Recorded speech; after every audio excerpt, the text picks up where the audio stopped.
Welcome to Pod Save America. I'm Jon Favreau. I'm Tommy Vietor. Lovett is out today. He was in Philly over the weekend, and then I think he set some cars on fire. I think he was climbing a greased up pole. Yeah, on, I think Broad Street, Market Street. What's the big street? Yeah, I saw a clip of him in Rittenhouse Square, sort of turning over some cars. Turning up, turning over. Yeah. I had a lot of questions for him about the big game. I wanted to know what he thought of Andy Reid's adjustments at halftime, the controversial pass interference call at the end. I really was going to ask him who played. Lovett is actually not feeling well today, but I talked to him briefly this morning, and I think he was on a plane the entire game. All day Sunday? Yeah. I mean, not the worst. It's a pretty bad place to watch Super Bowl. Anyway, we're gonna try to go on without him. On today's show, the GOP primary heats up, along with a little Don on Ron action. President Biden enrages. Thought that would get you. President Biden enrages Republican politicians everywhere by hammering their position on Medicare and Social Security. Congressman Adam Schiff stops by the office to talk about his campaign for California Senate. And Elijah Cohn is back with another round of Take Appreciator. All right, let's get to the news. The race for the 2024 Republican nomination kicks into high gear this week. A high-minded contest of the country's best and brightest that we're calling the Mess America pageant. There she is. Ron DeSanctimonious. Very nice. What do we think? Great sting. Yeah, I like it. I feel good about the sting. Explosive. Good content. job, Andy. Good job, team. Well done.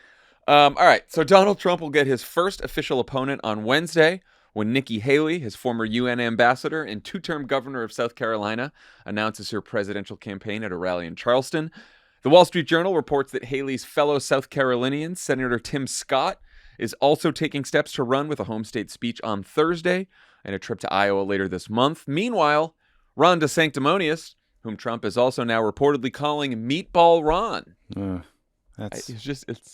He's getting closer maybe to something. But like Meatball, is that a body shaming attempt? Because it's a very Glass Houses sort of nickname from Trump. DeSanctimonious, that's not good either. Anyway, whoever he is won't formally launch his campaign until late spring, maybe even late summer. But DeSantis was dragged into the fray last week after Trump accused him of, quote, grooming high school girls with alcohol back when he was a teacher. He retruthed some lunatic who had posted a picture of DeSantis with some high school girls at a party when he was apparently a high school teacher after he graduated college. Yeah. Here's how DeSantis responded to the attack. I spend my time delivering results for the people of Florida and fighting against Joe Biden. That's how I spend my time.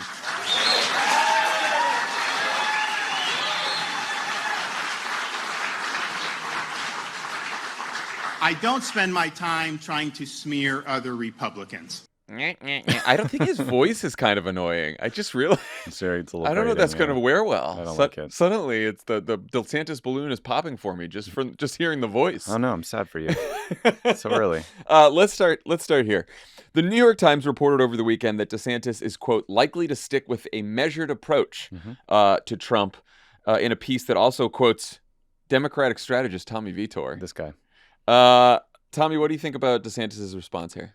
I mean, I could argue this both ways, so maybe we should, and then in the do it. future we clip whichever one was Look, right. We had an offline sort of debate about this, you and I. Yeah. Maybe we should replay that here for people. We're all texting away. I mean, I think that DeSantis is in a tough spot because Trump wants to fight with him, and that is dangerous always because Trump will play dirtier, punch harder, generally be a worse human being than anyone else, as evidenced by accusing someone who's not in the race yet of grooming teenage girls. Yeah, that's not normally how this goes. Not pulling any punches there. He's also very good at it. Look no further than Ted Cruz, Jeb, Little Marco, etc. But I thought that clip of DeSantis sounded very weak. And my takeaway from the last 5-6 years of politics is that Republicans, above all else, especially Republican primary voters, want you to be their tough culture warrior.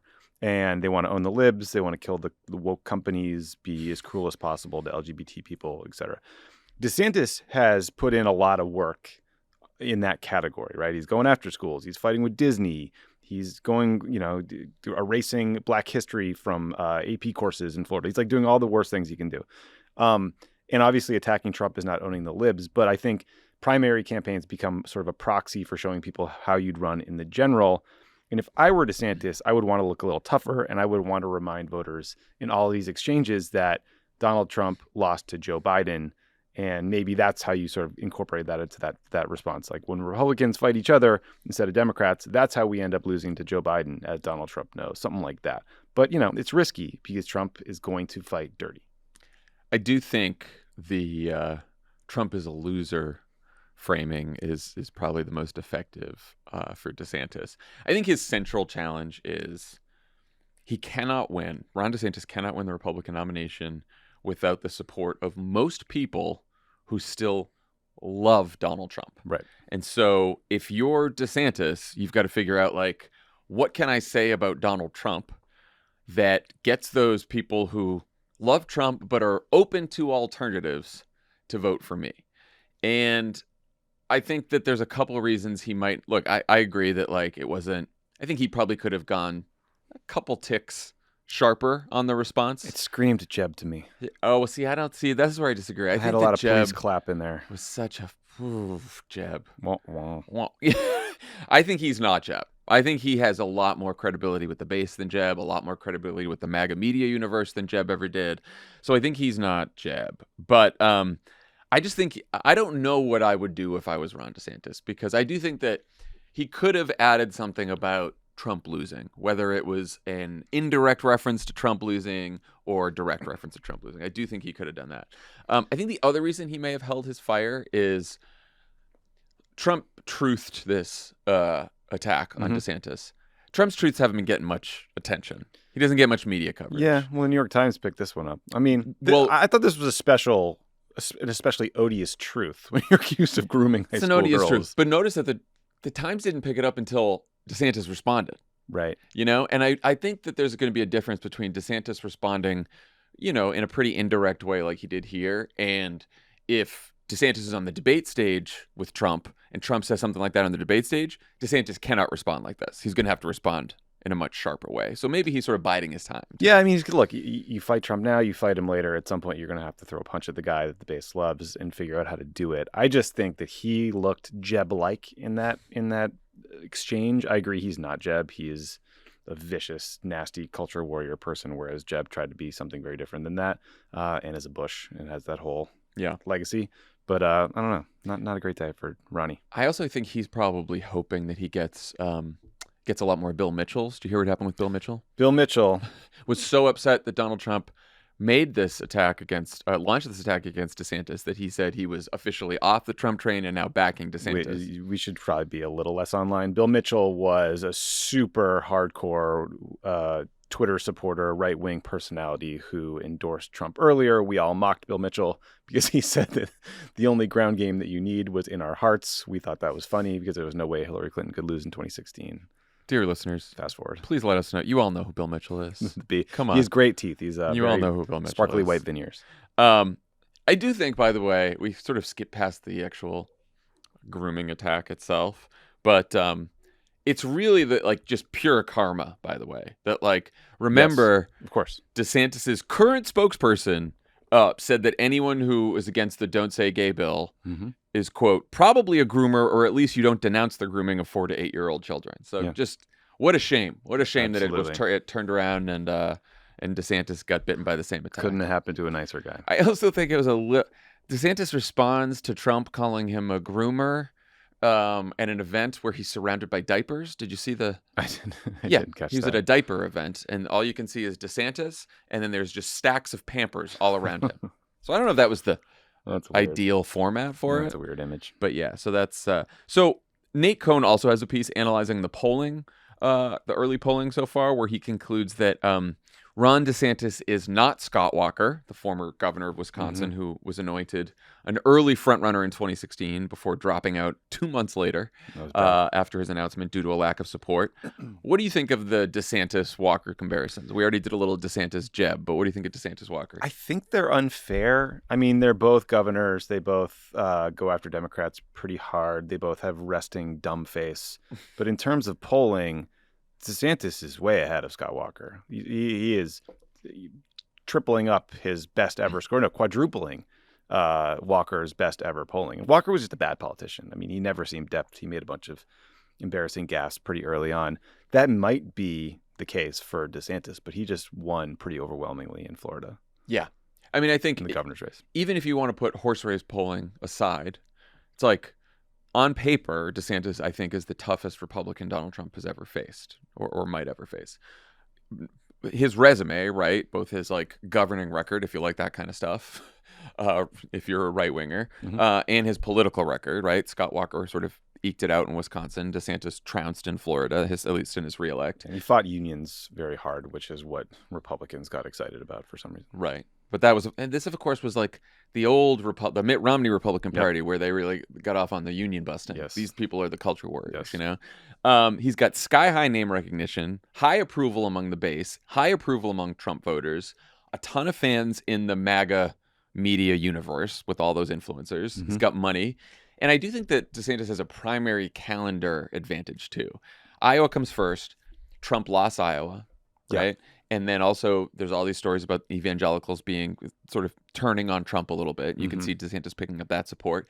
And then I think New Hampshire is a state that is tailor-made for Ron DeSantis too, because among early states for Republicans at least, it's got a high percentage of college-educated Republicans, and you do expect DeSantis to do better among the college-educated Republican set, which is the set that is more likely to say that it's time for someone new.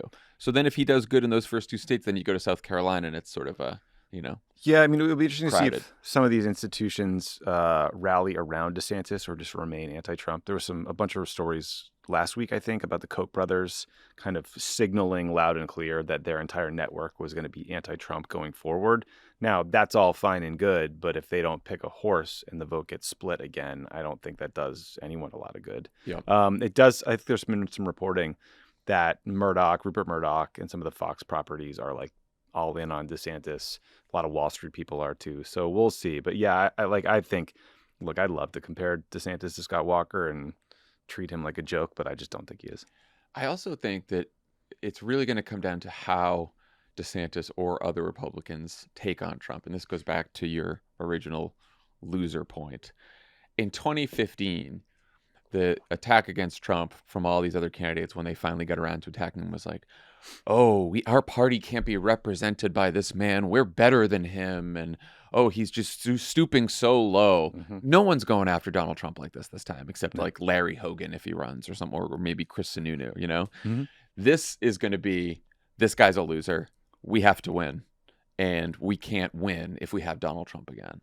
And there was a little bit of that in 2015, but mostly it was because we're not going to be able to win because America's going to think he's such a bad person, you know? Yeah, also, I think 2016 was a truly open primary. And this time, I think it's much more of a contest to see who is the main contender against Trump, which is just going to mess with the dynamics a little bit.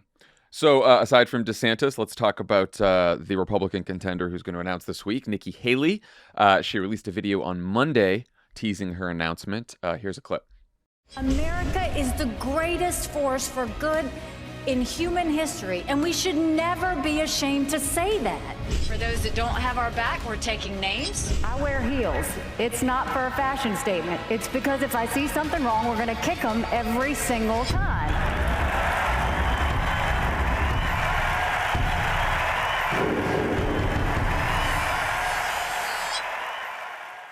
What do you think of that message? And what do you think about Haley as a candidate in general? I mean, I want to like the foreign policy message, but I guess my takeaway is like kind of who is that video for?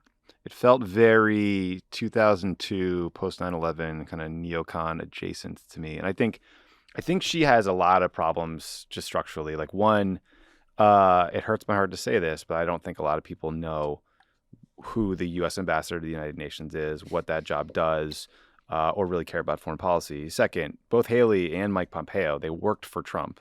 So if they're going to try to run onto those accomplishments, Trump will have a much better claim to those wins than they do.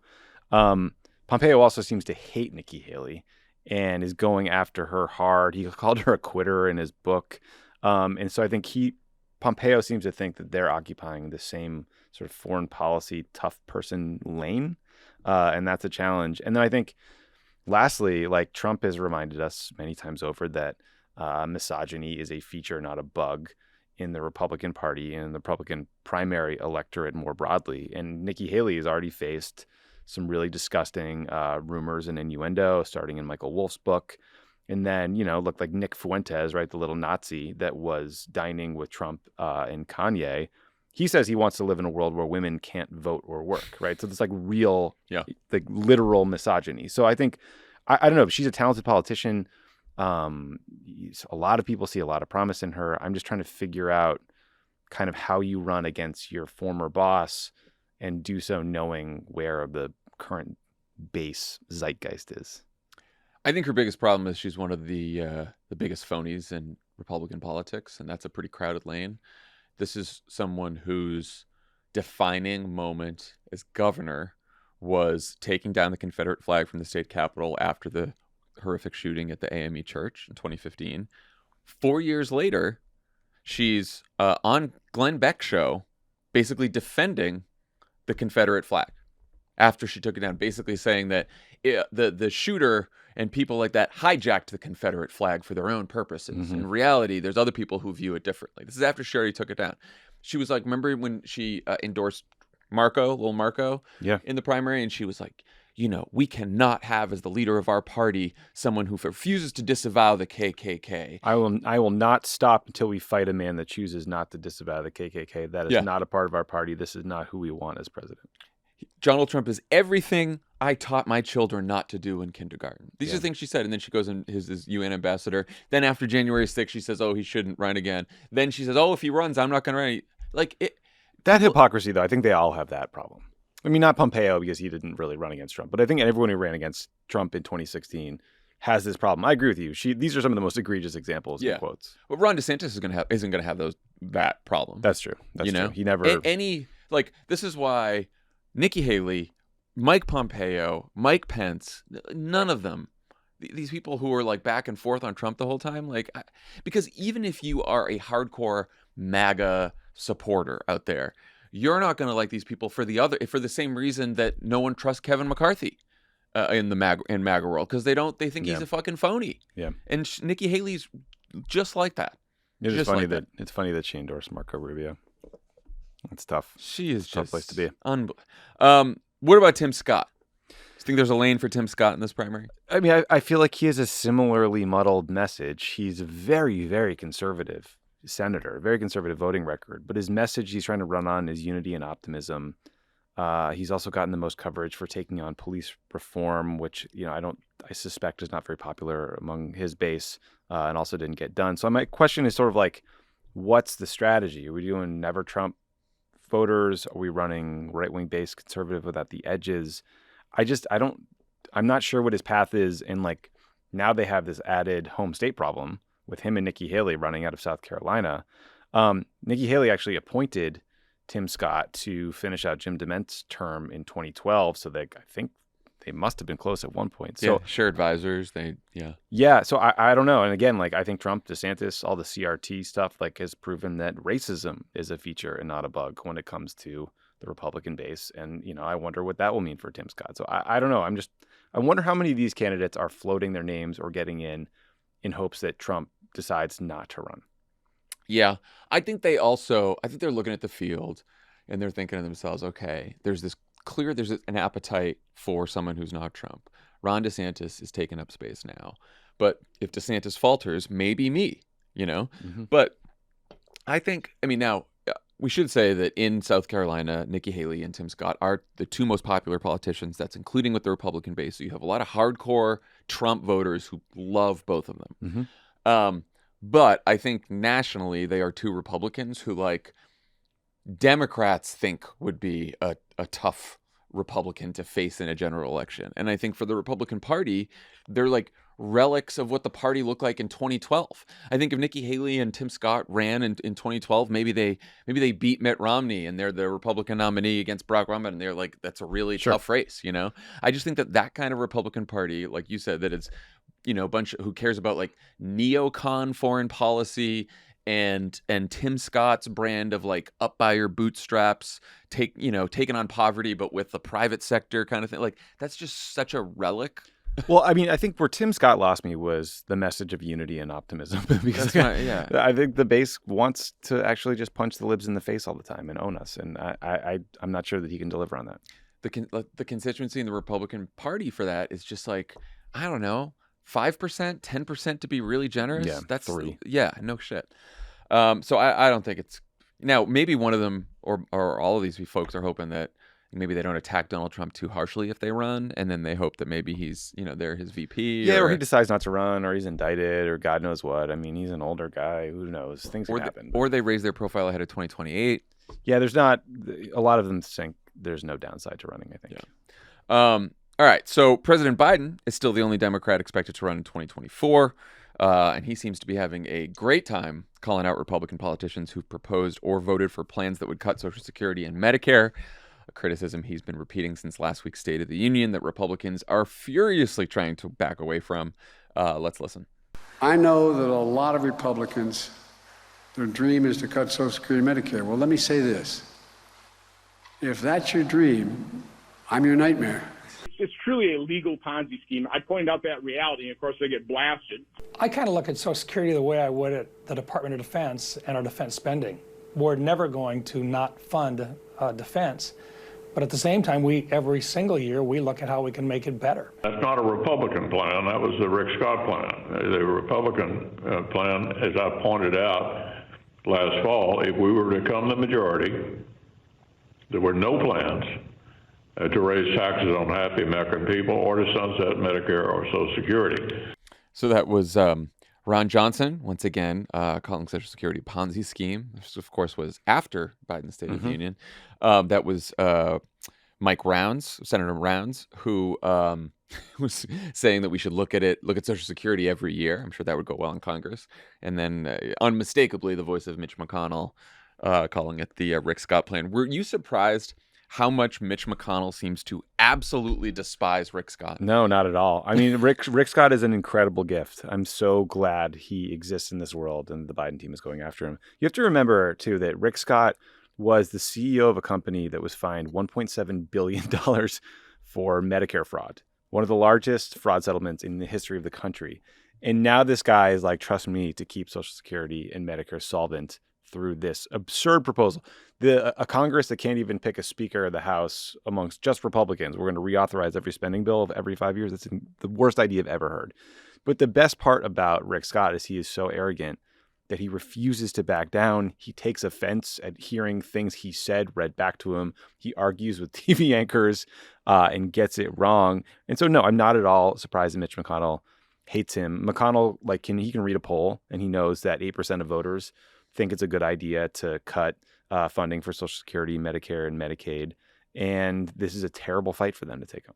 Terrible fight. I think what was most interesting, and I don't know if we got this part in the clip that we just played, but McConnell could have stopped at, that's the Rick Scott plan. That's not happening. Right. McCarthy and I are going to make sure that doesn't happen. Don't worry about that. That's his plan. It's dumb. He then goes on to say, and I think Rick Scott's going to have a problem when he runs for re-election in 2024 in Florida, where there's a bunch of senior citizens. That is the truly wild thing about this. He represents Florida. Of all the places to be just absolutely psyched about cutting Social Security, Florida is the worst possible option. But it's wild to me that McConnell took the extra swing, because McConnell is still going to be a minority leader in 2024. He's going to have some influence over the Senate race there. He wants to become majority leader. Yeah. And I wonder if that was just frustration. I wonder if he's signaling that he would like someone else to primary Rick Scott. Who knows? Question. I mean, they hate each other, and it goes back to Scott's tenure at the NRSC. Remember, there was that big fight over Mitch McConnell's super PAC raising lots of money versus the NRSC raising money, how Rick Scott was spending money. Rick Scott was running ads nationally with his own face in them. And so after the election, when it's a recrimination season, you had on the record quotes from the little McConnell stooges, the little pint-sized lobbyists versus the Rick Scott team, and they were going after each other by name. It's great. I love it. I love every minute of it. We've talked about all this in the context of the debt ceiling fight, but both Biden and Trump seem eager to make this a big issue in 2024. What do you think about that strategy in the Republican primary and then in the general? Well, let's start with the Trump part, because a lot of people are like, oh, I mean, I think rightly, like, oh, interesting. Trump has a plan. They're going to dig up these old, DeSantis non-binding votes to raise the retirement age and go after him on Social Security. But every Trump budget included cuts to Social Security and Medicare. So I'm struggling to see how this is a clean shot of strategic genius. Yeah, I was wondering that too. I think that Trump probably doesn't care. I think he's just going to plow through anyway and saying, I'm going to protect these. And I think it is a huge problem for DeSantis. The interesting thing is, so DeSantis, he voted for Paul Ryan's plan to turn Medicare into vouchers, supported a plan that would raise the retirement age of Social Security and Medicare to 70, and his voiced support for privatizing both Social Security and Medicare. Other people who voted for Paul Ryan's dumb plan, Haley, Pompeo, Scott, Kristi Noem, when they were all in Congress. Yeah. Pence supports privatizing Social Security. So they're all out there on this. This is not just like Rick Scott and his crazy plan now, you know? And I do think that it's interesting that DeSantis's office and DeSantis himself have said nothing about the Social Security Medicare tax. And I don't know if that's because he's getting ready to disavow his former position or what, but I think they're all fucking scared shitless of this. Yeah, I mean, look, Biden is definitely in the right place here. I mean, I think Biden has endorsed raising the payroll tax cap on upper earners to expand Social Security payments and make it solvent. It's currently solvent, I think, through 2035 to make it solvent longer. That seems like the obvious play, both morally, economically, politically. Yeah. And so I think Biden's just psyched to fight it out on this. And usually this is the kind of conversation that you'll see in a lot of paid media, but it's really hard to get earned media around because it's just like not seen in Washington as a sexy fight. But when you start getting heckled by members of Congress in the State of the Union, and Rick Scott takes the bait on every TV program he can possibly book himself on, I mean, it's an amazing gift. And it's also a gift. So the debt ceiling fight will keep it in the headlines potentially. Yeah. Republicans, if Trump goes after DeSantis on this, and this becomes a point of contention in the primary, even if, as you said, Trump's got his own problems on this, then it's going to be talked about in the Republican primary. That'll keep it in the headlines. And then Biden will use it in the general. And I think, like, you cited the polling that only 8% of people want cuts, but like, it's not just that it's unpopular. It's that this is an issue that really matters to people. Like when you ask for issue priority, it's way up there at the top. Democrats ran almost as many Social Security and Medicare ads as abortion in these 2022 midterms, certainly more ads than they did about the threat to democracy. They destroyed Blake Masters over this in Arizona because Blake Masters has a fucking video of him saying he'd love to privatize Social Security. Yep.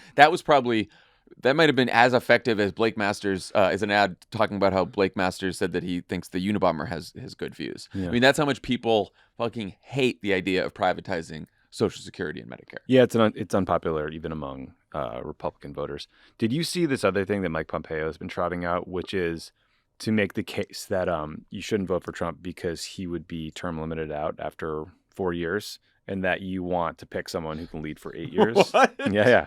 Hey, high-class problems, Mike Pompeo. You wish.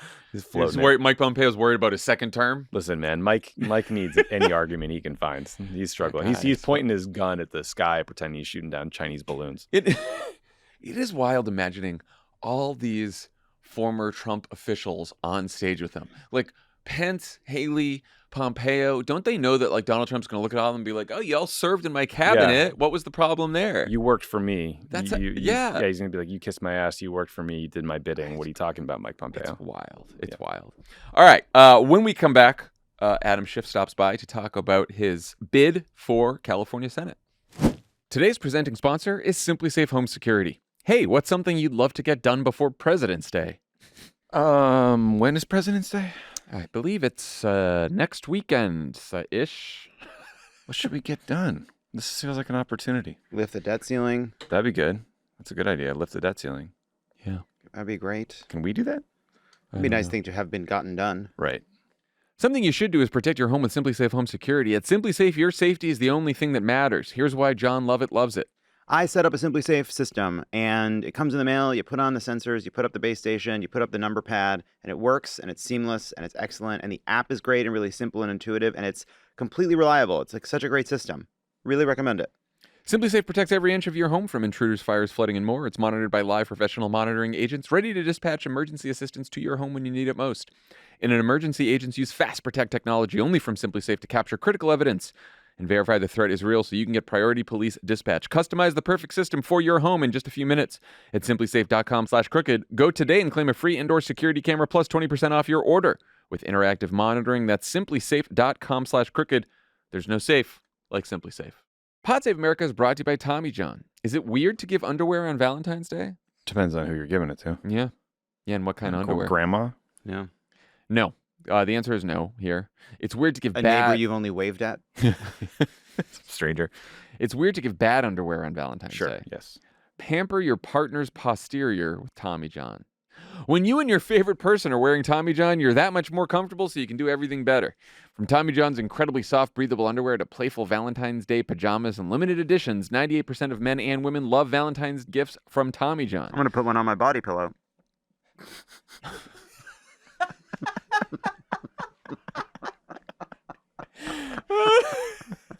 Thanks to dozens of comfort innovations like soft, tri-blend, and micromodal fabrics with four-way stretch, Tommy John helps you feel the love all year long. That's why Tommy John doesn't just have customers, they have fanatics. And with over 20 million pairs sold, it's easy to see why. I got one. You know those inflatable humans you use to drive in the carpool lane? Yeah, Tommy John underwear. I got some. That's pretty cool. Really comfortable. That's pretty cool. Comfortable balloon. Loved it. Plus, there's no risk because every gift is backed by Tommy John's best pair you'll ever wear. It's free guarantee. Get 20% off your first purchase at TommyJohn.com/crooked right now for Valentine's Day. Hurry to TommyJohn.com/crooked for 20% off. TommyJohn.com/crooked. See site for details. Pod Save America is brought to you by Magic Spoon. You know, adult cereal can be pretty bland. You know who you are. Think of the most bland cereal. It's sort of like that Vitis edible kernel. Vitis? It's Latin for wine. Oh, or my grape, I think. God. Oh, my got God. A bland co-host over here. Loser. I'm saying they suck. I know, but you go to just Latin. Keep that all in and just bleep out. Yeah. Bleep out the brand name. Yeah. That's great. I'm sure you can all hey, you guess too. it. Hey, you too. Read a book. Okay. You know what? You know what cereal I don't like? I don't like. You know what cereal I don't like? Maize chips. See, that's funny. I gotta get our wine connoisseur over here. Yeah. Sommelier. Sommelier. There you go. Crooked's chief sommelier. Ooh, I like that title. Yuck. Let's go. Oh man. Where Magic Spoon. What are we talking about? Magic Spoon cereal. Spoons. It's delicious. Good. It's replicated your favorite childhood cereals to taste good, but each serving contains 0 grams of sugar, 13 to 14 grams of protein, and 4 to 5 net grams of carbs per serving. Gotta add in here that Honey Nut flavor contains 1 gram of sugar. Contractually required to say that. Fact check. It's a keto-friendly, gluten-free, grain-free, soy-free way to relive those moments watching watching your favorite cartoons. Plus, it's only 140 calories a serving. It's like there's magic in every spoonful. With over 8 unique flavors, you won't get bored of feeling good with Magic Spoon. My favorites are I love the frosted. I also like the cocoa. I'm a big peanut butter boy. I'm a big frosted fan. Yeah. Tommy, does it pair well with what kind of wine would you think you'd pair a Magic Spoon with? Like a Pinot, something sweet. Or what's a Barolo? That's very fancy. Something. You want Gewürztraminer? I'm trying to think of a fun name to say. Oh my God! Peanut butter, blueberry muffin, maple waffle, cookies and cream, cinnamon roll, Riesling. I like sparkling rosé. It's the closest you can get to a Diet Coke. The super popular, previously limited edition only flavor is back to stay. Which flavor is that? Oh, we're celebrating our birthdays early with this fan favorite. You forgot to write here. Birthday. Happy birthday cake Magic flavor. Ooh, I love birthday cake. Flavor. Yeah, they missed it. It's birthday cake flavor. Party, I like it. That's one of my. I like that flavor a lot. That's cool. I'm glad it's it's back. a party in your mouth. Head to magicspoon.com/crooked to grab a custom bundle of cereal and try the magic for yourself. And be sure to use our promo code crooked at checkout to save $5 off your order. It's a party in your mouth. Magic Spoon is so confident in their product, it's back with 100% happiness guarantee. So if you don't like it for any reason, they'll refund your money, no questions asked. Remember, get your next delicious bowl of guilt-free cereal at magicspoon.com/crooked and use the code crooked to save $5 off. Thank you, Magic Spoon, for sponsoring this episode. Pod Save America is brought to you by Squarespace. Feel free to talk about a job title that's relatively new, especially if it's related to the news industry. New TikTok journalist. TikTok journalist. Tommy's got a TikTok journalist. They got that guy at the Washington Post who's funny. Is his entry to this one. Chinese balloon watch Enthusiast. Chinese balloon watch. Yeah. So who's on watch for Chinese Who's balloons? who's On the scanning, balloon beat. Scanning the skies on the balloon beat. Balloon beat, yeah. Wow. Could use a comedian around here.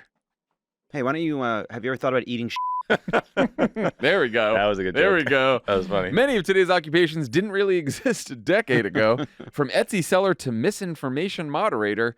That's not a thing. New opportunities to build a career are popping up every day, and Squarespace is the ultimate tool for professionals to use. We developed a new career. It's called We're Trump Bad Professionals.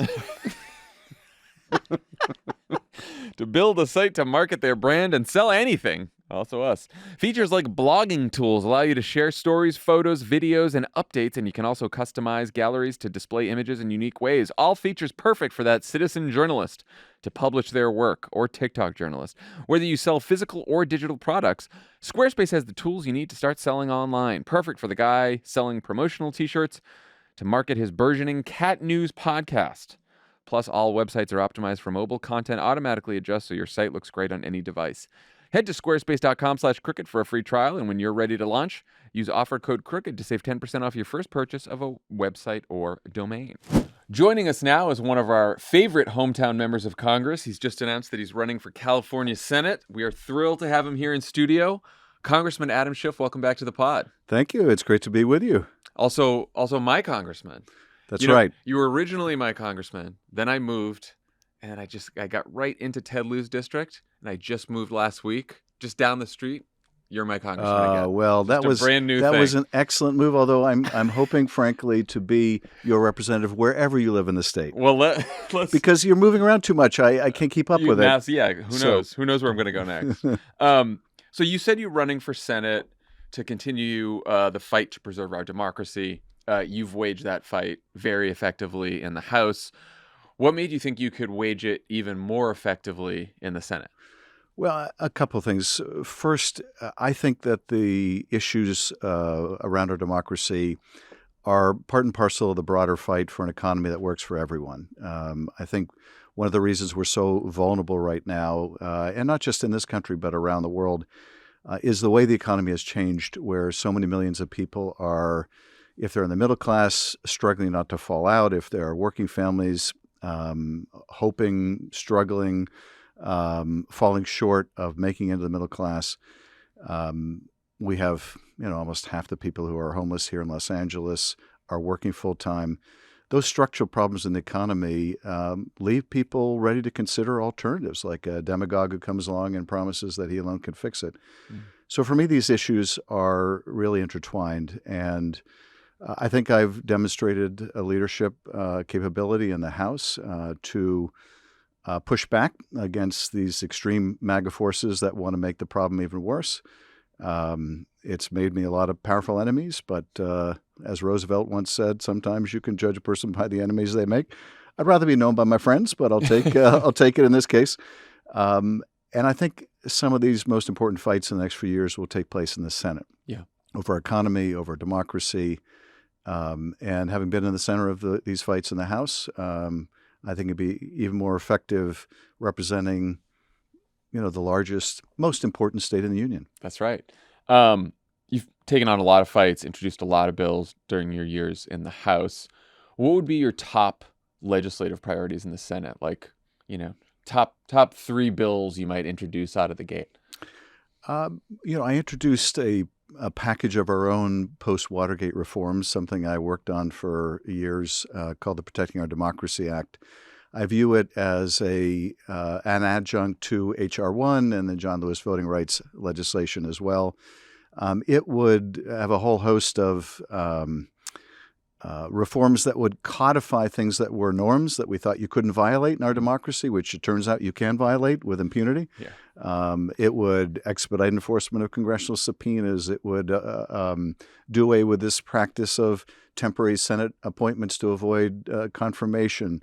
It would strengthen the independence of inspector generals, put up a better wall between the Justice Department and the White House so you don't have the White House interfering in specific criminal cases, and many other reforms. That would be at the top of my list to reintroduce if we don't get it done this session, and frankly, with the crazy people running the House, that's not tough. very Yeah. likely.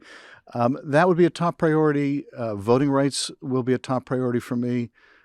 Reinstatement of the expanded child tax credit. That tax credit lifted, as you know, 40% of the kids in poverty out of poverty. And when the Republicans allowed it to expire over our opposition, a lot of families fell back into poverty. And this is what I was referring to before when I talked about the economy not working. The fact that with a simple change to the tax code, we can lift so many millions of kids out of poverty should tell us that this isn't rocket science on the one hand, and it is a policy choice we're making, and it's the wrong policy choice. Yeah. So these are some of my top priorities. You mentioned homelessness. You obviously represent a district here in Los Angeles where there's quite a bit of homelessness. I noticed when I was doing focus groups for this other podcast I do, The Wilderness, every group of voters, whether it's young voters in Orange County, black voters in Atlanta, no matter who it was, I asked them what issue was most important to them. They said housing. Yeah. And I can't afford rent, or I don't think I'll ever be able to afford a home. Obviously, both homelessness and housing, huge issues here in California. How much do you think that will be central to your campaign, and what do you think we can do about it on a federal level?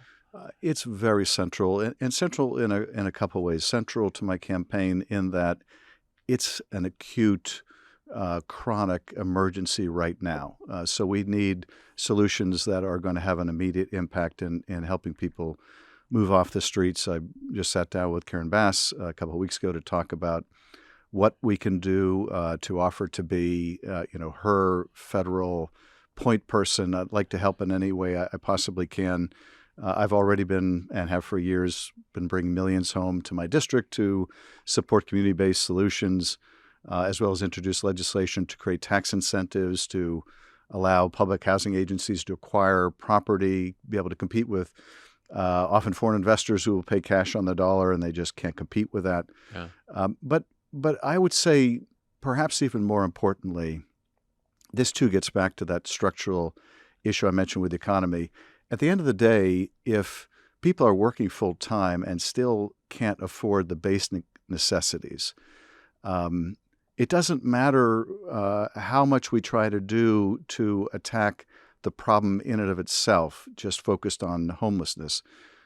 If we don't attack the broader problem that people's incomes aren't increasing along with costs, then no matter what we do, the flow of people onto the streets is going to outpace our ability to take people into good housing. So we have to attack that structural problem in the economy. And I also think that as Democrats, we have to be willing to look at what works and what doesn't work. And if things don't work, then we need to try other approaches. Taxpayers are generous, and they are Los Angelinos and Californians. They want to be compassionate, are compassionate, but they also want to make sure that money's not being wasted, that what we're doing is effective and cost-effective and humane. And we have to be willing to look at these things with eyes wide open and say, okay, this is working. We need to put more resources into it. This is not working. This is unsustainable. Just seeing, for example, BART, the Bay Area Rapid Transit, spent almost $1.5 million on a program to address homelessness and ended up helping a single person. That's not sustainable. And so I think it really requires us to take a hard look at what works and what doesn't and invest in what does. It feels like housing supply is a bit of an issue too, because even when people are getting ahead and have an income to sort of afford other things in life, the cost of housing itself is so high and you can't find any affordable housing around. Do you think that there needs to just be, on the supply side, just a lot more housing built in a lot more places in California? I think we do need a lot more housing, and I think that we can explore any number of ways to create tax incentives to produce more affordable housing. One of the approaches that I used in legislation I introduced a few years ago is to say that, let's say you have a property and you want to sell it to a public housing agency, but you're getting, cash offer from someone else, or you're getting even more than what a public housing agency can do. And often for the public housing agencies, they have regulatory loops to jump through, and it takes time. The bill that I introduced some time ago would say, look, we'll give you the same tax treatment, favorable tax treatment, that we would give you if your property had been condemned. So we'll create an incentive for you if you care about these issues and you want to help. Here's a way you can do it, and you'll get a tax benefit as a result. There are innumerable ways we can use the tax code to help people, and my Republican colleagues like to think that whether people are homeless or they can't afford health care or they're super rich, it's all the result of Adam Smith's invisible hand and the intrinsic merit of whoever does well. Yeah. The reality is it's not Adam Smith, and it's not an invisible hand. It's often the hand of a very visible person with a lot of influence. I mean, that we treat the carried interest of hedge fund managers as a capital gain rather than ordinary income is not Adam Smith's invisible hand at work. Yeah. They have a powerful person advocating, and many powerful people advocating for that. So we ought to use the tax code to help bring those costs down. I think local governments need to work with state governments, which need to work with the federal government to make sure that there aren't artificial impediments in the way of producing more affordable housing. Because you're right, it's also an issue of supply and demand. One of the new responsibilities you'd have as senator is confirming judges, including possibly Supreme Court justices. Obviously, trust in the Supreme Court right now is at an all-time low among the public. What are your thoughts on Supreme Court reforms, either changing the number of justices on the court, term limits, or potentially other reforms? I'm joining Hank Johnson and Jerry Nadler to once again introduce legislation to expand the size of the court. Mm-hmm. I have to tell you, this is not a solution I would have embraced 6 or 8 years ago. But Mitch McConnell so successfully gamed the system by withholding an appointment from Barack Obama under the false pretext that, well, the election is coming up in about a year. We can't possibly interfere with the choice of the voters. And then, of course, forced Amy Coney Barrett down our throat while people were literally voting for Joe Biden. Votes were literally being cast in the most chokingly hypocritical fashion. The result is we have 2 justices who, quite separate and apart from others who don't belong in the court because they're reactionaries, don't belong in the court because they shouldn't be there but for the gaming of the system. And so my view is McConnell and Trump have stacked the court. It ought to be unstacked. And that's not going to happen in the next half century unless we expand the court. And I've got 2 kids in their 20s. I'm not content with the idea that they should live their whole adult life under this reactionary court. I also, frankly, support term limits for the court, which I think meet the constitutional requirements if, when a judge hits that term limit, they're not removed from the bench, but they are then assigned to work, for example, on the Court of Appeals or the district court. So these are necessary, I think, because the Supreme Court is now the least representative body in the country. But I also think we need to look at other structural reforms. A big part of why our democracy has been in trouble, too, is the fact that with the gerrymander in the House, the minority party often controls a majority of seats in the House. That shouldn't be the case. Because of the overweighting of rural areas in the Senate, a minority of Americans generally control the Senate. Because of the Electoral College, minority Americans often choose the president. And now the Supreme Court is the least representative. And at a certain point, we have to say, if the majority of Americans aren't making policy because of these structural impediments, then how long can our democracy really thrive or survive? This is obviously going to be a very tough and competitive race, partly because there are a lot of Democrats and a lot of our listeners who really like you, really like Katie Porter, really like Barbara Lee, who's reportedly set to announce soon as well. I know that, you want to be respectful and only speak to your record and qualifications, but for people who are having trouble making up their minds and want to know, what are the big differences in this race? What are the big differences between the candidates? What would you say? And you're right. I don't want to. I don't say anything, even by comparison, that doesn't reflect positively on my colleagues, because I think my colleagues are great.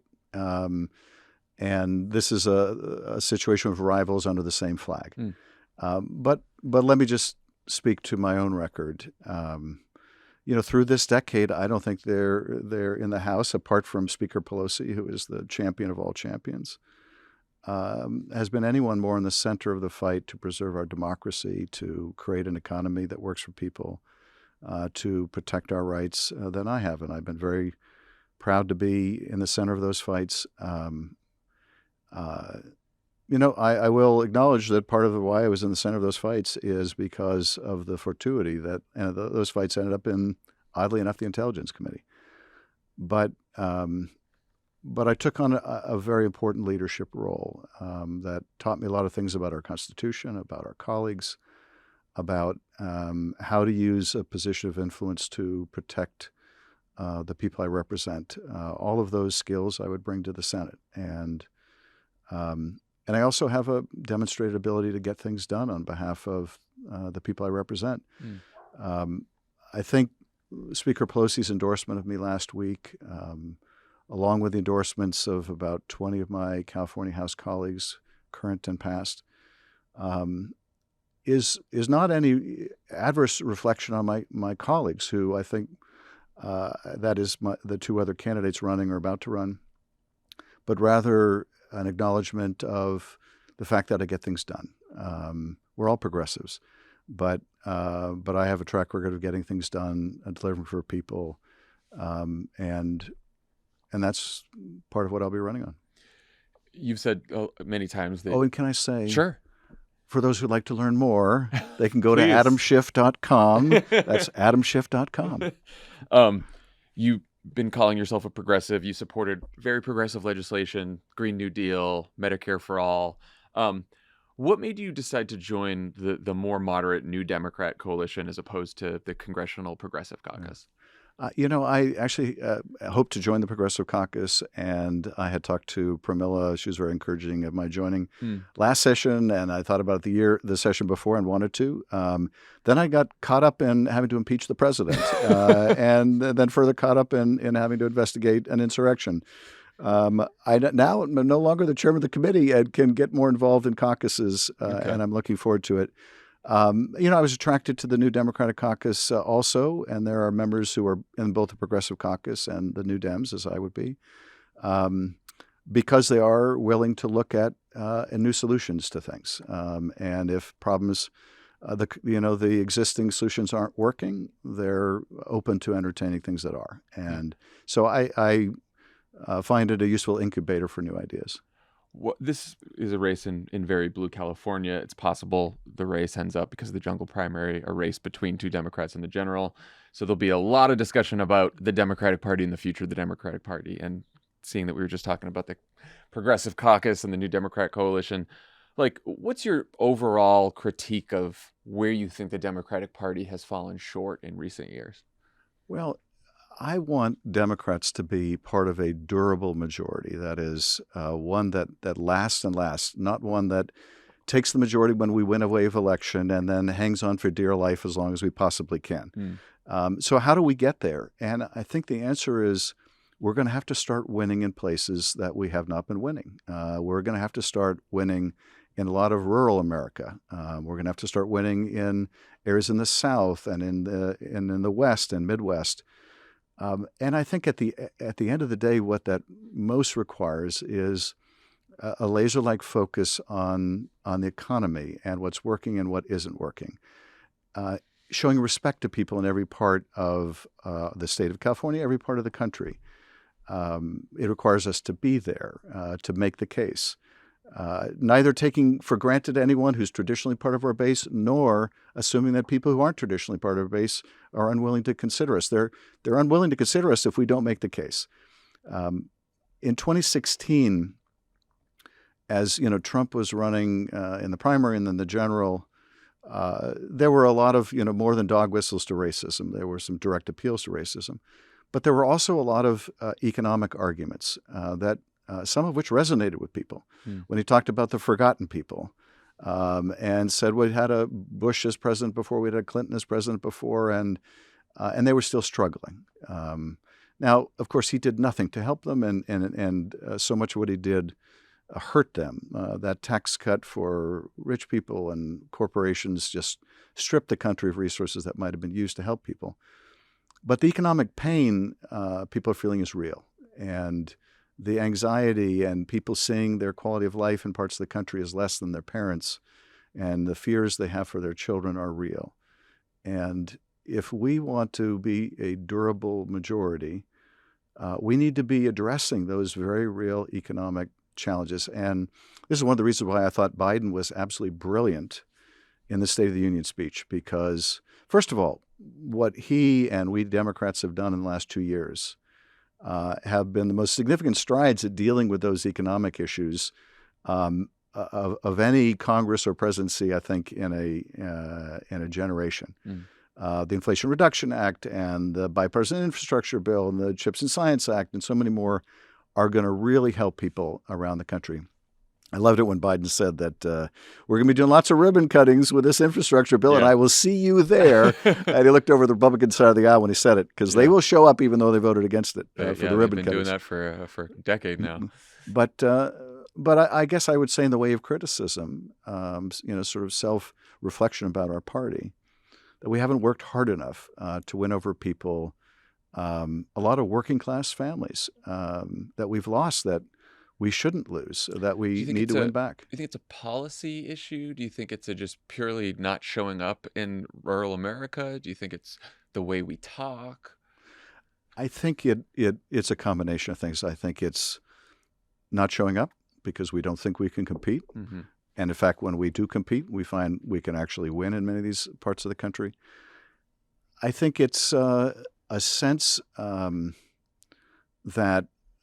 is, sort of fostered by the poison Trump and others put in the body politic, that Democrats look down on other people in other parts of the country.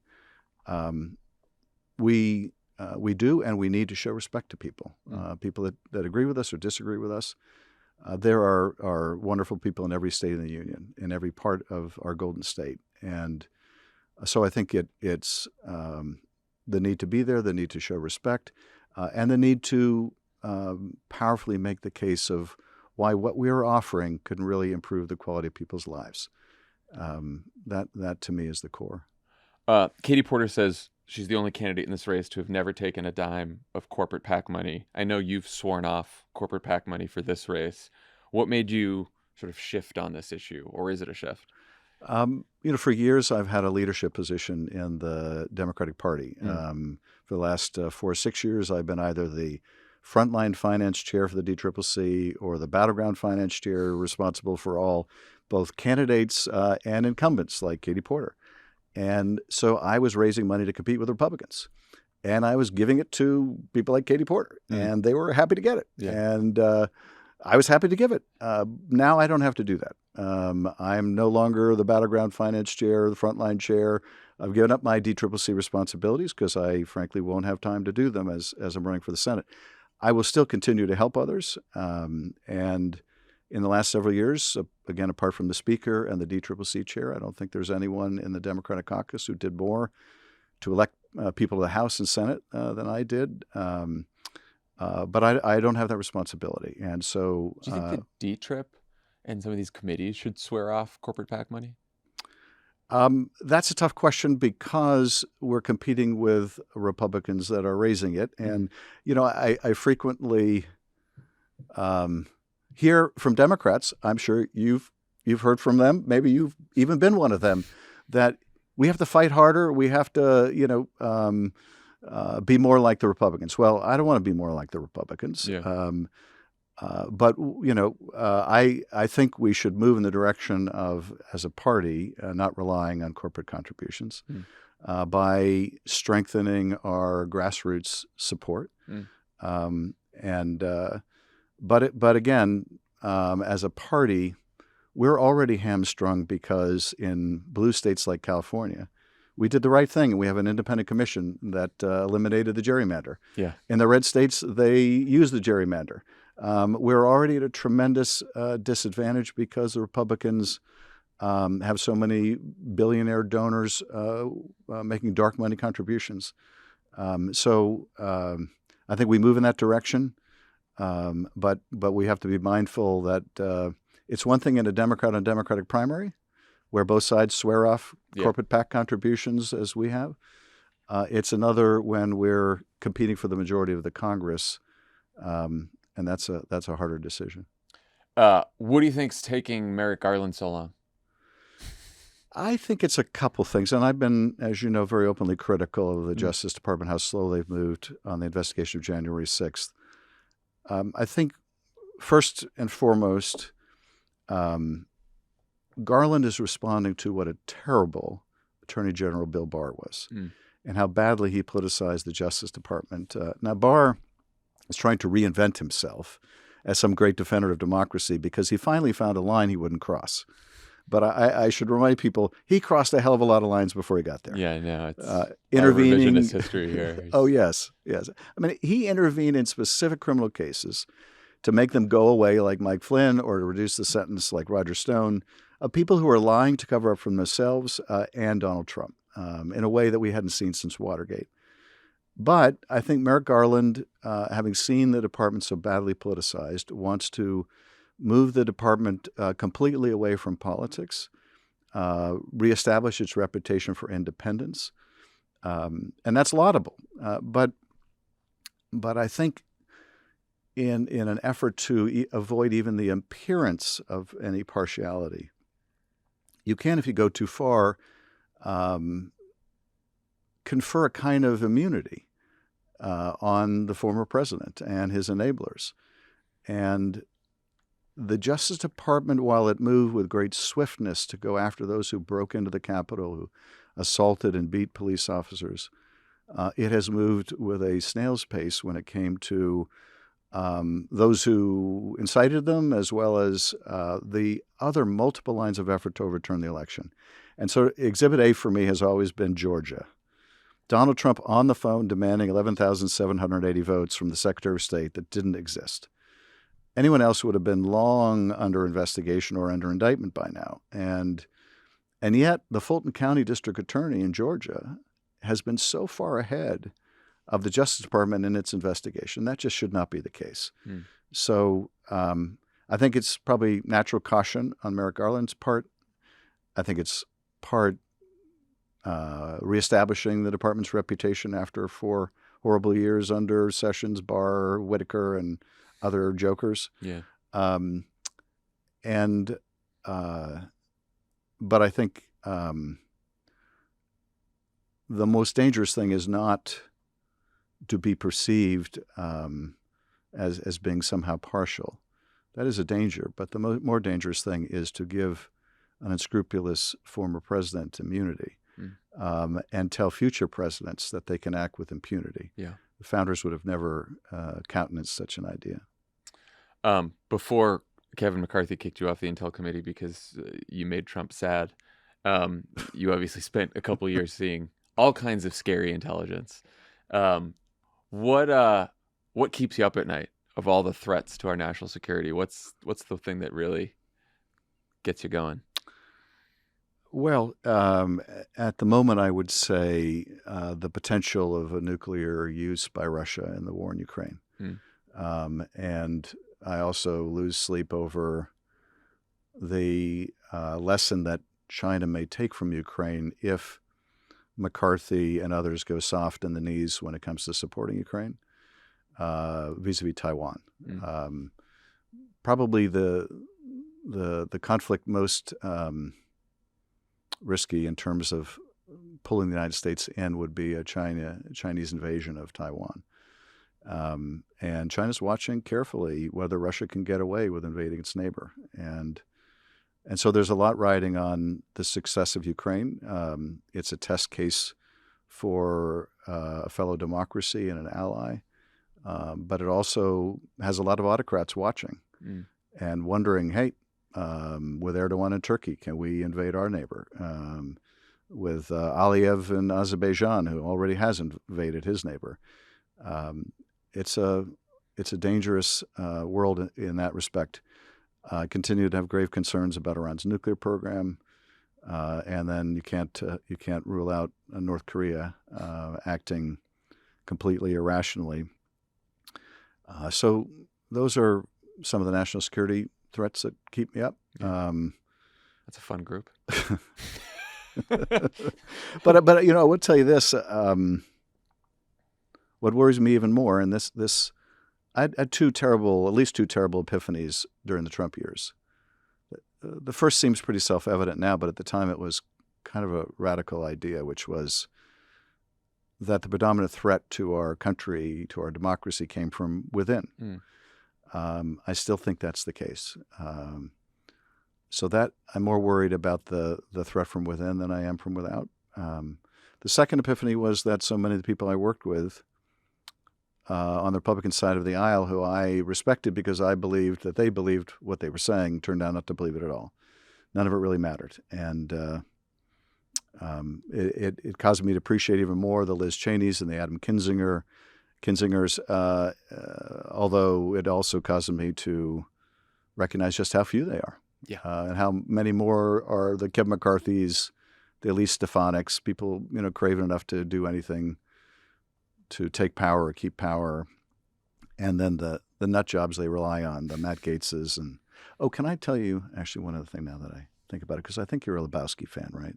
Yeah, I've seen the movie a couple times. First of all, I will say this to distinguish myself from anyone else running. No one is a bigger Lebowski fan than I am. I hear this. So if that's the criteria, it may be for many of your listeners, then there's just no choice in this race. You got it, yeah. But I have to share with you, one of my staff sent me a line from The Big Lebowski that I had never seen so perfectly applied, and it's one of my favorite lines from the movie that has sort of a political connotation. Mm-hmm. She sent it to me while Matt Gaetz was just ripping into Kevin McCarthy. So I'm sitting on the House floor, I'm watching Matt Gaetz rip into Kevin McCarthy, and I'm agreeing with what he's saying. So it's kind of a weird thing to be agreeing with anything Matt Gaetz has to say. Worst person you know made a good point. Kind Exactly. Of thing. Yeah. So my staff sends me this quote, which is, "You're not wrong, you're just an asshole." That's good. That's apt. I tell you. If anybody was quote for wondering the what I moment. was laughing at the House floor in that moment when I shouldn't have been laughing, that was it. I mean, this brings me to my last question on a lighter note. I noticed in your Twitter bio, it says you're a sometimes comic. What's up with that? How did I not know that? I do an annual comedy night. We take over the Comedy Store or the Improv or the Ice House in Pasadena. I do some stand-up. When is that Dana this year? Carvey was our opener last year. Are you doing that this year, even though you're a Senate candidate? I'm going to do it again this year, although I live in continual fear that it's going to get recorded. I mean, that's the I saw that and I started Googling around because I'm like, is there video of Adam Schiff's stand-up that I've missed somehow? I hope not. No, I hope not. But there's not. I tried. I'll show you. Last year I did a top 10 connections between the Trump administration and Hollywood. Which I introduced because the day that we had our comedy night was the day that Steve Bannon was convicted. Oh, yeah. So I began by saying Steve Bannon was convicted today, which got applause and laughter, even without my saying it. Yeah, that's an easy one, yeah. And I said that, Steve Bannon actually was a producer on Seinfeld, which is actually true. Right. The next part is not true, but I said, in fact, he was responsible for one of the show's most iconic episodes when he asked writer Larry David to create an episode about his two favorite things, soup and Nazis. Yeah, that's good. That's good. I like that. So, well, I hope you do the comedy at least once during the Senate race, whether it's recorded or not. I'll show up for sure. You could go on Love It or Leave It and just do a quick. I'm sure Lovett would be love happy to have do you. that. Yeah, I will we'll set that up. I'll have to work on my routine. Thanks for stopping by. Good luck in the Senate race and come back again. I know it's going to be a long race, so you'll have to stop in and tell us how it's going. I look forward to it. All right, take care. Thanks. Pod Save America is brought to you by Rocket Money. Do you know how much your subscriptions cost? Most Americans think they spend around $80 a month on subscriptions when the actual total is closer to $200. If you don't know exactly how much you're spending every month, you need Rocket Money. Rocket Money, formerly known as Truebill, is a personal finance app that finds and cancels your unwanted subscriptions, monitors your spending, and helps you lower your bills all in one place. Over 80% of people have subscriptions they forget about, like that streaming service you bought to just watch that one show, or that free trial that you never even used, and then it just renews. Yeah, it's bad. You don't know that it's renewing. I cut the cord on my cable, and I'm worried I'm going to get into a bad place with all the other subscriptions I got. It happens, let me tell you. Rocket Money will quickly and easily identify your subscriptions for you so you can stop paying for the ones you don't want. You simply find the subscription you don't want, and you press cancel. Boom! Rocket Money cancels it for you. No more long-term lines, no more long hold times with customer service or tedious emailing back and forth. Rocket Money makes canceling subscriptions as easy as a click of a button. Over 3 million people have used Rocket Money, including me, Ben Rhodes, some other friends that we have. For sure. This product is urgent. It's propulsive. It's everything you need. That's true. 2023. That's true. John, can it cancel comedians? Yes, it can. Yeah, you Okay. just find the comedian you want to cancel and Just click Bill Maher. Yeah, then that's it. That's great. That's it. It's done. It saves the average person $720 a year, but maybe you're above average, so maybe that's going to be more for you. Stop throwing your money away, cancel unwanted subscriptions, and manage your expenses the easy way. Go to rocketmoney.com/crooked. That's rocketmoney.com/crooked. rocketmoney.com/crooked. Pod Save America is brought to you by Bombas. Winter is better with Bombas. They make thoughtfully designed socks that make you feel cozy at home, supported during outdoor activities, and good knowing that for every item you purchase, they donate another to someone in need. Socks are one of the most requested items in homeless shelters. That's why for every pair of comfy socks you purchase, Bombas donates another pair to someone experiencing homelessness. Bombas uses the softest materials like merino wool, Pima cotton, and even cashmere, which makes them perfect, cozy wintertime socks. Their slippers are soft on the outside and even softer on the inside thanks to materials like fuzzy Sherpa. Are you a winter jogger, a skier, or snowboarder? Bombas makes temperature-regulating socks so you can feel more comfortable doing what you love most. I love Bombas. You know what's great is they're great socks, but it's also fun to say. Bombas. Yeah. See? Bombas. Told you. Bombas. Anyway, yeah, the whole family has them. They're good looking too. They are. Good designs. Go to bombas.com/crooked and use code crooked for 20% off your first purchase. That's bombas.com/crooked and use code crooked at checkout. Pod Save America is brought to you by ZipRecruiter. These days, job seekers want more. Everything from remote working conditions to an easier application process. Sometimes it can be hard to stand out to job seekers. How can you break through the clutter and attract the most qualified candidates for your business? One answer: ZipRecruiter. Number one. Now you can try it for free at ZipRecruiter.com/crooked. There are a bunch of ways ZipRecruiter helps you stand out to the right candidates. Their technology sends you great candidates for your job, and you can send a personal invite to your top choices to make an impact. ZipRecruiter also makes it easy for candidates to apply to your job. In fact, they can do so with just one click. They can apply with just one click. Plus, ZipRecruiter offers attention-grabbing labels like urgent, training provided, remote, and more that will catch the eye of quality candidates. Get your job noticed by the best and brightest candidates with ZipRecruiter. 4 out of 5 employers who post on ZipRecruiter get a quality candidate within the first day. See for yourself. Go to this exclusive web address to try ZipRecruiter for free. ZipRecruiter.com/crooked. Again, that's ZipRecruiter.com/CROOKED. ZipRecruiter is the smartest way to hire. All right, we're back. Before we go, Elijah Cohn has returned for another round of Take Appreciator. Elijah, take it away. Hey, guys. Welcome back to the Take Appreciators. Tommy, did you catch the rule change from the last time that we played? It was on a Thursday pod. No, what's the rule change? All right, so as usual, we're going to share some takes. Okay. The producers have seen them. You've not. John and Tommy have not seen them. You guys will react. You'll rate them on a scale of 1 to 4 politicos, with 4 being the worst. We're going to now guess the author after we respond to the piece and talk about its Politico ranking. Okay. Does that make sense? It keeps it fresher in the mind. People were like, all right, get on with it. Okay, whatever, Roger Goodell. You just change the rules whenever you want. It's fine. That's fair. Guessing the authors is kind of for sickos. People. Yeah. You got to be deep in this shit if you're guessing these names. True sickos. Well, we're sickos, so all right, let's jump into it. I'm glad. So you guys just heard, the audience just heard Adam Schiff, but we just finished talking about this. The first take is from this morning's Politico playbook. It's a little bit of a bank shot, but I think this works. It's from a section titled "Foiled Again."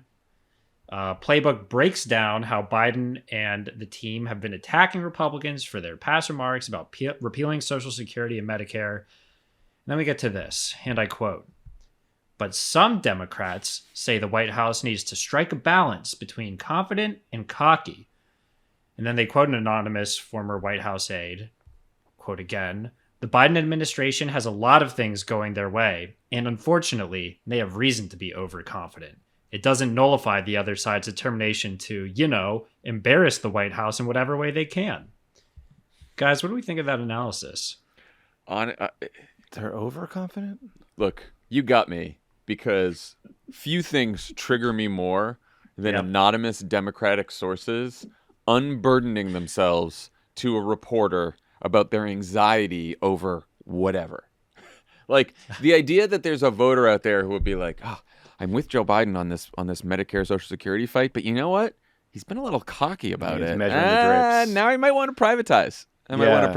He's a little cocky. On the one hand, I like to be able to pay my bills. On the other, he seems to be feeling himself. Yeah, and I think I'm so worried about this that I should go tell Politico Playbook, but not attach my name. I'm not that exercised about that. Are we ranking now? We're not. Oh, we could have done the ranking. No, we're not doing the blind ranking. God, but that would have been good. I liked that, by the way. I have no idea who this is. I think it's not an anonymous source. I don't think we're going to. It's an anonymous source. Yeah. I'm going to give it 3. I'm going to give it 3. Yeah. I'm annoyed. I'm more of a 1. That doesn't. To me, that's just par for the course right there. Wow, Tommy, I'm surprised. I knew John when I saw the anonymous. You know what? It was probably Tommy. I didn't read that, so I was surprised by it. It's just so dumb. Next up, we have Tommy Vietor in the New York Times. Go for it. All right, no. We'll move on. Like I said, that was an anonymous, so we can't guess that person. Got it. 3 and a 1, though. This next one is from the Wall Street Journal. John actually sent this to me. It is titled, Joe Biden is Bernie Sanders. I'm going to read that title again just because it's a purebred take. Joe Biden is Bernie Sanders. This piece argues that the State of the Union was not meant for the general American public, but instead it was meant to appease the Democratic base ahead of Biden's 2024 re-election campaign. Here's a quote. President Biden's State of the Union speech was an overdue act of transparency. When Mr. Biden finally announces his re-election bid, he will be running as a Democratic socialist. Guys, what do you think? Oh, God. These people. Yeah, that's why when I listened to that speech, I thought, what a socialist. Trying so hard to make something stupid stick. Like in socialists trying to crack Wish down casting. On resort fees and airline fees. Yeah, I just talking about the middle class. 2 politicos for whoever this right-wing writer is. I have no time for this foolishness. I'm going 3 again. That's just ridiculous. Bernie Sanders. No, also no one believes that. Yeah, no one believes that Joe Biden is fucking Bernie Sanders. A bunch of hedge fund guys passing that article around. Yeah. I feel like if there's people who are mad about it, probably from the left. No, he's not. Yeah, absolutely. I'm sure. For sure. I'm sure. Yeah. Do you guys want to take a crack at who wrote it? This one does have an author. Was it just the Ed board? It was not the Ed board. Always a good guess with the Wall Street Journal. Karl Rove. No, but I will say our PSA producers text had no idea who this guy was. Who do we got? Daniel Henninger. Oh, yeah. I don't really know that person. He's a Yahoo. Yeah, clearly. I just appreciate a title like that. That was very, very, very purebred take. Mm-hmm. Yeah. All right. Next up, we have a piece from the New York Times titled, What Liberals Can Learn from Ron DeSantis. This is another one that got sent a lot. There's a lot of potential things to pull from this piece, but I enjoyed this section on education. Here's some quotes. DeSantis' maverick approach to primary, secondary, and higher education has brought widespread condemnation from Democrats, particularly from their more progressive wing. And then a little bit later, if ideological conformity has taken root in American universities, then Democrats are the ones with the knowledge, experience, and record to attend to the problem. It's on liberals to check the excesses of a liberal orthodoxies rampant among those on its far left wing. Guys, I have more context if you wanted about what's going on in Florida, but what do you think of the take? Yeah, no, I think it's a maverick move to scapegoat young kids in order to advance your own political career. That's, I think it's a real maverick move. I'm trying to think about who this was. Oh, I know who this is. Was that Pamela something? Yeah. This one was Pamela Paul. It's a Pamela Paul joint. PP, yeah. This was hot on the on Twitter. People were mad about this one. Yeah, I'll upgrade my 2 to a 3 for this one. I just thought it was just ferociously stupid. So it's like hard. I don't know. Sometimes they're so dumb I don't get mad. That's how I sort of feel on that. I'm like 2.5 for this one. I don't want to give her just a 2, but it's like she's getting a little cut and paste in her columns now. Right. Like she's doing the same exact thing to trigger the libs, and it's just not as exciting anymore. Yeah, she called another potential quote to pull from it. She said, DeSantis had an unorthodox approach to COVID-19. Right. I mean, technically that's sure. true, I guess. Some truth to that. I guess that's true. Yeah. It was unorthodox. Spot the lie. Letting people die. Guys, we went through that really fast. Just little potential, just conversation about behind the scenes here for that Bernie Sanders, Joe Biden take. Jon texted it to me at like 7 a.m. Pacific time. And within 1 minute, friend of the program, Brian Tyler Cohen, also texted it to me. And I was driving and I pulled over because I just saw a text from both of them. I thought someone had like tweeted something terrible from the Pod Save America account that I had to like take down. Nope, it was just a take from the Wall Street Journal. Just the Wall Street Journal. Do we think that says more about me and BTC, or do we think that says more about Elijah, that he's the repository for these bad takes? I think you and BTC. Okay. Just want to make sure that we were up at 7 a.m. on a weekend, texting Wall Street Journal takes to Elijah's doing Elijah. his job. I was like relieved, and then I started laughing. I think it reflects badly on everyone involved. Yeah, no, I think that's right. That's fair. I think that's right. Elijah, thank you as always for another great round of Take Appreciator, and thank you to Adam Schiff for stopping by, and we hope to book you on Love It or Leave It so you can do your stand-up routine. Oh yeah, I want to with Love It on the road. There were jokes in this interview. I've not heard it yet. Obviously, there's a joke. There's a joke great from Adam Schiff. I'm excited. Is he? He's funnier than Love It. You're saying? I mean, yeah, by a lot. Low bar. Got it. Okay, bye everyone. Be sure to check out Crooked's X-Ray Vision podcast. Join Jason and Rosie as they explore the world of gaming and comics. Lately, they've been taking a deep dive into the new HBO series, The Last of Us. I can't watch The Last of Us. Too many zombies late at Sunday night. I can't do it. I've not started it yet, but I would like to. Emily loves it. Okay. She's like stayed up watching it, and then she's scared. She was crying one episode. I was like, no. I don't think I want any of this. Episode 3 is sad, is what Twitter. That's what everyone keeps saying. Yeah. They also take a look at the upcoming Ant-Man movie. Plus, you can watch full episodes of the podcast right on the X-Ray Vision YouTube channel. Tune in every Wednesday and Friday for new episodes of X-Ray Vision wherever you get your podcasts.